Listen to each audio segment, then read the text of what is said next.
પાટણ જિલ્લાને મુખ્યમંત્રી ભૂપેન્દ્ર પટેલે આપી વિકાસની ભેટ 101 વિકાસલક્ષી કાર્યોનું ખાતમુહૂર્ત તથા ઈ-લોકાર્પણ કર્યું।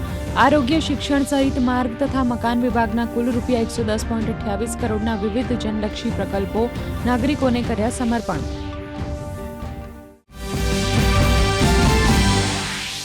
ગૃહ રાજ્યમંત્રી હર્ષ સંઘવીના અધ્યક્ષ સ્થાને ટ્રાફિક વ્યવસ્થાપન અંગે યોજાઈ મહત્વપૂર્ણ બેઠક। જાહેર પરિવહનનું સુચારુ નિયમન કરી ટ્રાફિકની સમસ્યા નિવારવા જરૂરી એક્શન લેવા અપાઈ સૂચના। પ્રધાનમંત્રી બિહારના પ્રવાસે મોતીહારીમાં પીએમનું કરાયું ભવ્ય સ્વાગત। પીએમએ 4 નવી અમૃત ભારત ટ્રેનને બતાવી લીલી ઝંડી। સાથે જ 7,200 કરોડથી વધુ પ્રોજેક્ટ્સની પણ કરાવી શરૂઆત। તો પશ્ચિમ બંગાળમાં પણ વિકાસ પરિયોજનાઓની કરાવશે શરૂઆત।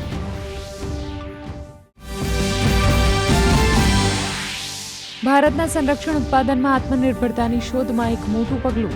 આજે ભારતીય નૌકાદળમાં સામેલ થયું નિસ્તાર। સબમરીન સાથે જોડાયેલ રેસ્ક્યુ ઓપરેશનને મળશે વધુ વેગ। પ્રથમ સ્વદેશી ડાઇવિંગ સપોર્ટ કોમ્પ્લેક્સ વિશાખાપટ્ટનમમાં કરવામાં આવી કમિશન।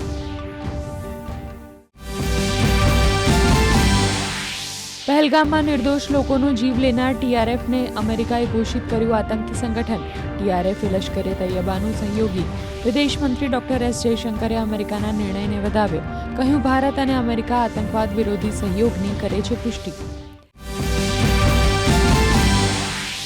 બ્રિટનમાં હવે 16 વર્ષના કિશોર પણ કરી શકશે મતદાન। વિદેશી દખલ રોકવા માટે લેબર પાર્ટી સરકારે બદલ્યા નિયમો।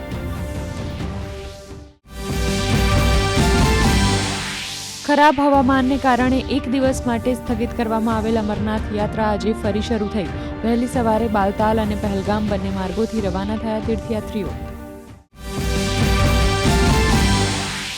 આગામી 3 થી 4 દિવસ મધ્યપ્રદેશ, ઉત્તર પ્રદેશમાં ભારે વરસાદનું રેડ એલર્ટ। પંજાબ, હરિયાણા, રાજસ્થાન સહિત પહાડી વિસ્તારોમાં મેઘો ગરજશે। તો બીજી તરફ રાજ્યમાં વરસાદનું જોર ઘટ્યું।